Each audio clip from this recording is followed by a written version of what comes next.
Good afternoon, everyone. Welcome to today's press conference ahead of our game against Atlanta back at Citi Field. We have head coach Nick Cushing. If you have a question in the room, let's raise our hands. Scott, go ahead. Hey, Coach, how you doing? Scott Churchman, Stream Punk Sports. Word is coming down the grapevine that Jakob Maka's may be unavailable this weekend, and this is an Atlanta team that has yet to score a goal on the road. Thoughts, if you got any? It's difficult to prepare.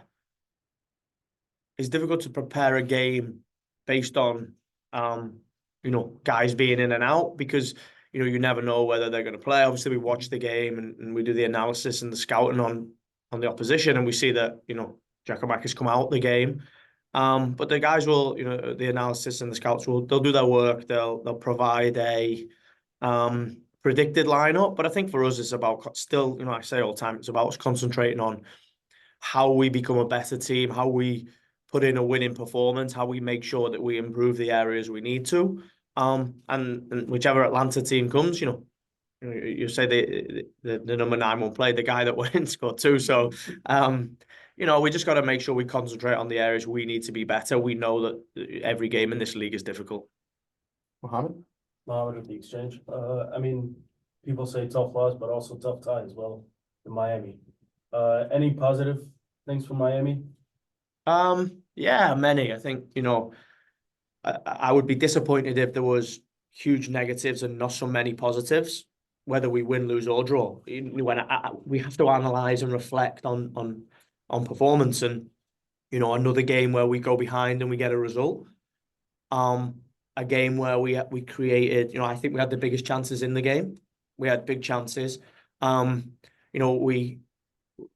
We had to change the shape in the game based on we thought they were going to play 3, they played 4 based on injuries. We changed the shape, which got us a foothold in the game. There's areas of the performance that were positive, but we have to improve in those areas that are going to give us chances to win. And that ultimately is, we have to defend the set play better. We have to make sure, although I do think it's a foul, I think we have to defend the set play much better, and we have to take our chances. So to go to Miami and get a point is a positive result. I understand it doesn't look as positive as it should based on other results. But, if we can solidify our results around going to difficult places like Miami and getting a point, I think that's only going to give us a good lead position. Roberto? Can you talk about Alonso Martinez's performance and what you expect from him going forward? What I expect from all of them is, performances that are going to help the team win. And I think Alonso definitely put that one in. Started off as a number 9. We went with 2 number 9s. We then changed it and put him off the right. I think Alonso is really strong at running in behind. I've said all along, he's a strong finisher. He's very clinical in his finishing. And I think you can see, 2 chances, 1 goal is, you'd be disappointed he didn't take the second one. But I think for us, it's about consistency now. Alonso, it took us a bit of time to get Alonso at the point where he can start games based on he didn't play so much in his previous team, based on the running. He come in halfway through the season. But he's trained incredibly well. His attitude and his application and his enthusiasm has been excellent, whether he's been in squads or not in teams. Now it's a challenge, right? You work hard to get in the picture. You get a look, you work hard to get in the team, and you get a start, and then you get a goal. Now it's about consistency. If he, gets in the team or gets off the bench, it's now about continuing to keep the performance level as high as it was or higher and greater to solidify playing not only 1 game, but, playing 2, 3, 4, being a consistent team player. So, the work rate has to continue and he has to keep the level up. Mom's been getting a lot of chances, but he hasn't been able to put any of them in the back of the net. What is your thought process as far as how much more of a chance does he get before you try something else? Or I know that obviously you're working hard with him to try to, put those chances away. Yeah, I think, listen, we can look at it in 2 ways, right? We can look at it on the negative side and think Munsef's had a lot of chances and hasn't scored, or we can look at it on the positive side and Munsef's had a lot of chances and will score. He's working incredibly hard and he is incredibly enthusiastic in that sense of continuing to run, continuing to get into position. And I think that's the makeup of a top striker. You're not going to score them all, but you got to continue to be in the position to put yourself in the place to be able to score. And it's a process for him.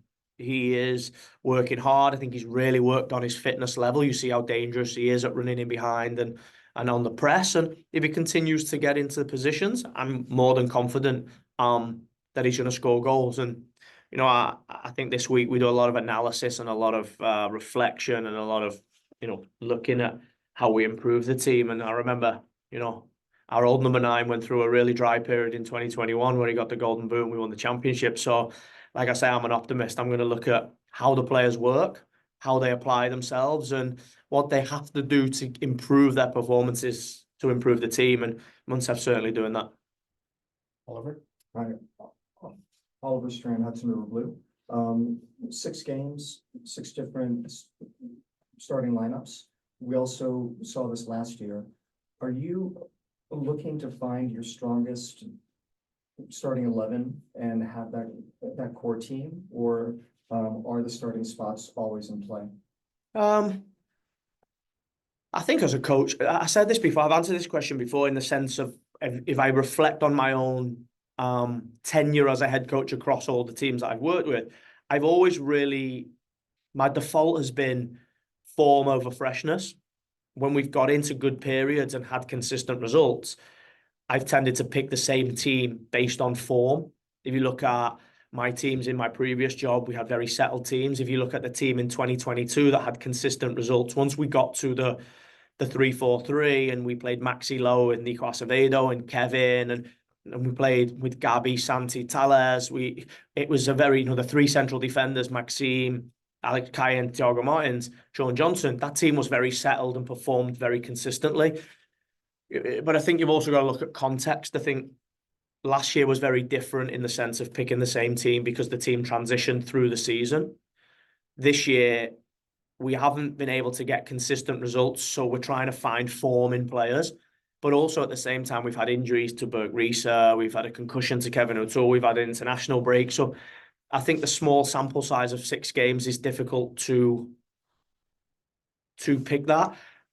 I think every coach wants a team that picks itself, really. And I think the only way that the team picks itself is by getting into form and getting consistent results. So the opportunity for players to nail down a place and to be on the team sheet through their performances there. We have 5 games now at home, starting with Atlanta, where, if you play well, you deserve to stay in the team. It's simple. Well, I'm gonna pick shit again. It's a 2-question. First, congrats on New York City FC winning, or second team winning the Open Cup game. Are any of these players expected to be in the team on Saturday? And then also, if you could give us an injury update for the team. Yeah, I was at the Open Cup game. I think it was a really positive, but two different teams. I went to the first Open Cup game, really positive, where we play with our younger players, and we have a huge focus on how we develop our club and our team over time. We have a really successful academy, and we have a really strong second team with Matt and Danny and the guys working with the MLS2 team. So first game, we went with the younger players to expose them and to develop them. And with GA Cup, we decided to go with, our second team. We dropped Agustino Hayder, Malachi Jones, Rio Hupgun played, and Thomas Romero played in the goal. So really good performances across the board. I think, it's likely that Malachi, Agustin, Rio, Thomas will come back with the first team and will be in contention to be in the squad. The makeup of the bench will have some of those guys in. But, I watch the second team train every day, and I think there's a lot of those guys that are really pushing hard. Taylor Cagliari has put in 2 really strong performances over the 2 Open Cup games. JJ scored 3, and, he's been exposed to our training consistently over time. He's a great guy, a guy that, you see in that performance, the strengths that he has. So the opportunity to go from our MLS2 team to our first team is always there. We work in real cohesion and real collaboration. So top performance, and we'll continue to support and work together as a group to, Open Cup is really important to us. Injury update. Tales is still not ready, still feeling pain in the knee. They're still working with him to try and get him fit. Maxi Morales obviously is not with the team in the sense of on his rehab journey. Rest of the players are in contention and are there, ready to play. So Bert Rieser is back in the squad, and we'll continue to push the team. Kevin O'Toole is completely, fit now and fresh and ready to go. So we have a squad to pick from. Onto the Zoom, Michael, Alan? Yeah, Nick, thanks so much this is Michael Allen from Prost America. I just wanted to ask you about the 5-game home stretch coming up. You said you got 5 games coming up in a row. As far as the process goes, and we talked a lot about process this year, what do you expect from the team during these 5 games? What legitimate expectation and what does this 5-game homestand mean for you as a coach and as a team?